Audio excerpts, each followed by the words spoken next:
They told me for years there was no money in podcasting. Well, they were all wrong. All right, real talk though, Nash. What do you think of NFTs?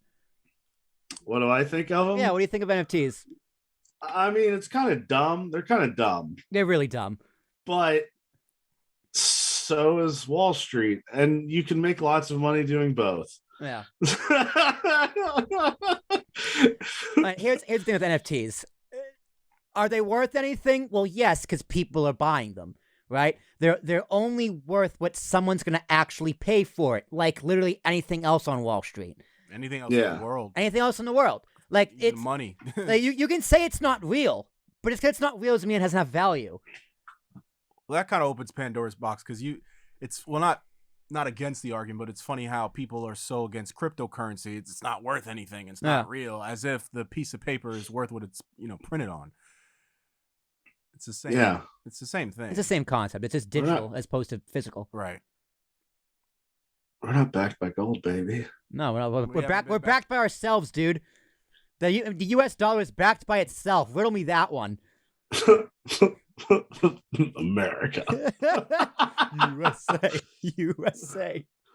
What was that we were talking about the other day? There was that guy that was like the head of the Treasury a few years ago, and they were asking him if he was worried about if we defaulted on our debt, if someone just called up our line of credit. It was like, no. And he was like, well, we're America. We're America. Like, that was his genuine answer. They're not going to call us out on our debt because we're America. It's like, dude, everyone likes America. Who's gonna be mean to America? Like, we're fucking America. I assume they like their money too, so they're not going to do that. I believe there's a word for that, and it's called non-fungible. I mean, really, that's what I was like. I saw this one video about Gary V. That guy. I like Gary. And you don't like Gary V? I don't like Gary V. He's the epitome of that gif of what's his name? That guy walking up. Hello, fellow kids. Oh, Steve Buscemi. That's Steve Buscemi. Yeah, walking up doing that. That's what he's become, and he talks so much. And that's the thing. You can only talk so much before you're just spouting absolute bullshit. Yeah. And so, trust me, I know.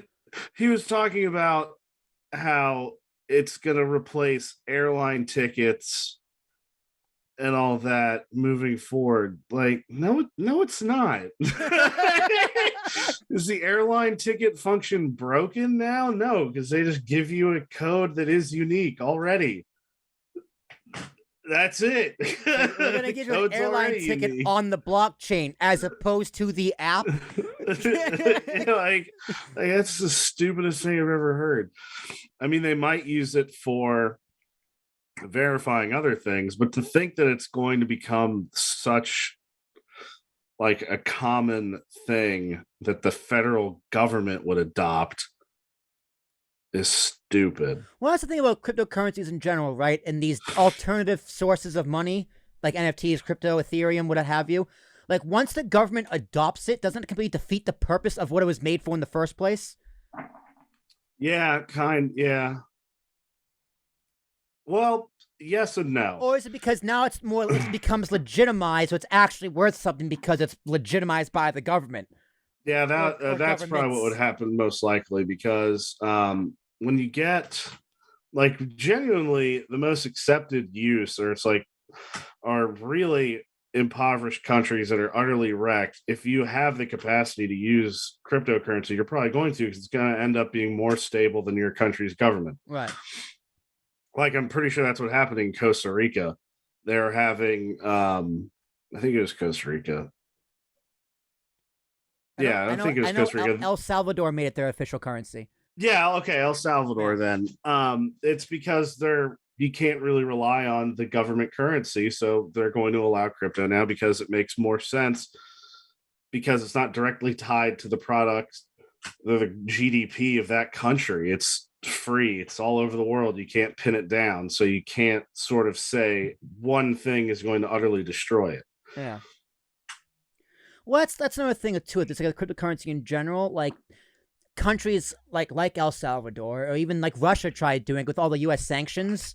Yeah. If the U.S. is going to have all these sanctions, like Venezuela was thinking about doing it as well. Whereas it's like, if you're going to have all these sanctions on us and making our money essentially worthless, we're just going to move to cryptocurrency. Mm-hmm. Now, to be fair, let's be clear. Nash, neither you, me, or Christian are actually economists. So we're not experts in anything. We're kind of talking out of our ass. Disclaimer up here. Yeah, disclaimer. Yo, hey, but here's the thing: neither are economists. Right? That's fair. That's fair. Neither are economists. But like, that's another thing with crypto that makes it so interesting is that you can kind of get around these government loopholes. Yeah. Because a reason why El Salvador in and of itself wanted to get on cryptocurrency is because of U.S. sanctions, how he just pretty much just ravaged that whole area, or even China as well. China's been going into South America as well just to steal all their resources. Yeah. So it's interesting. It's interesting. But I guess my final thing on cryptocurrency is what can you actually do with cryptocurrency other than convince someone else to buy it? That's the problem. The infrastructure at this point doesn't support the wide use of cryptocurrency to go buy everyday things. Right. Yeah. I guess you can buy Mavericks tickets. I remember Cuban said he would do Dogecoin, and Tesla was just like you could buy a Tesla with it. But like until that becomes like official and a real thing, like I know, was it Odell Beckham Jr. or something took part of his salary in cryptocurrency and made like $4 or something ridiculous. Like I have cryptocurrency. I'm gonna go buy a Tesla now. Like, what can you go do with it realistically? Yeah. It's like I think Peter Schiff said it best. Peter Schiff is an actual economist, libertarian. Nash, you'd have thoughts about him.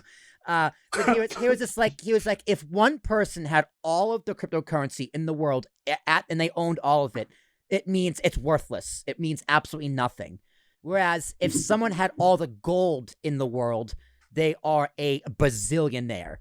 Like it's worth everything. Mansa Musa. Sure. I don't know what that word means, but sure. It's what is he? African king. African king who owned, like, he had like ridiculous amounts of gold and diamonds to the extent where he would just pass it out passing through towns. There you go. He flooded the ancient world. He essentially annihilated the ancient world's economy on a trip he took because he was giving out so much gold and building so many temples. He wrecked the economy. Because he also like over a span of like a few months flooded the world market with gold. He was just giving it out to everybody. The way going on. Oprah would give out houses. You get one. You get one. Yeah. It sounds like he was just King Midas. Trust. Honest, that's probably what it's based on, to be real. Everything he touches. Everything he touches, boop, turns to gold. Yeah.